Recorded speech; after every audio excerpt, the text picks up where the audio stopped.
Good morning, જય માતાજી અને જય શ્રી કૃષ્ણ મિત્રો. આજે છે તારીખ 20 માર્ચ અને આપણે ઉઠી ગયા છે 7:15 કારણ કે આજનો દિવસ સોના કરતા મોંઘો હતો. હું અને મારા પિતાશ્રી હેલ્મેટનું ડિસ્કસ કરતા હતા. પછી હું આવી ગયો રસોડામાં માતાશ્રીની એણી કાઢવા. પછી મમ્મી વાળી ટ્રીક મેં પણ કરી બતાવી. ભગવાનને નમીને કેલેન્ડર પર ચેકો મારીને પપ્પા પાસેથી સોપારીનો ટુકડો લઈ નાસ્તો કરીને આપણે નીકળી ગયા ઓફિસે જવા. અને આજે સુંદર મજાના વાતાવરણને માણતા માણતા આપણે BMW ની મજા કરી.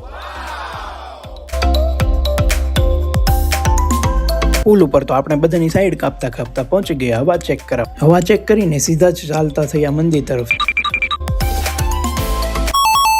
ત્યાં જઈને દર્શન કરી મહાદેવને જળ અભિષેક કરીને ચાલ્યા ઓફિસે.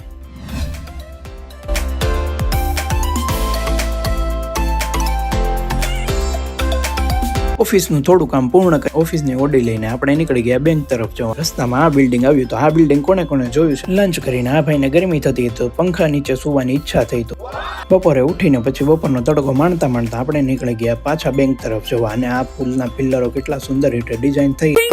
ઓફિસે આવીને ચાલુ કરી દીધું આપણે એર પરફ્યુમ અને થોડી વારમાં ડોગેશભાઈ સાથે રમી લીધું. ત્યાં તો થઈ ગયો આપણો ક્લાસીસે જવાનો ટાઈમ અને આજે આપણે ફોનનો ચાર્જિંગ રિલેટેડ કામ હતું તેથી આપણે ટાવરમાં આવીને પૂરું કરી દીધું. આ સફરની મજા માણતા માણતા હું સીધો પહોંચી ગયો ઘરે. ઘરે આવીને ઘડિયાળમાં જોયું તો વાગી ગયા હતા સાંજના 6:30 અને પછી મેં ચા નાસ્તો કર્યો અને પછી તો હું ક્લાસીસે આવી સાડીવાળી ડિઝાઇનની માથાકૂટમાં પડી ગયો. મારી BMW ને લાગી ગઈ હતી ભૂખ તો મેં ખવડાવી પીવડાવીને ઘરે મસ્ત પહોંચીને શાંતિથી પીસીમાં ગેમ રમવાનું ચાલુ કરીને પછી આપણા મિની વ્લોગ એડિટ કરીને સૂઈ ગયો.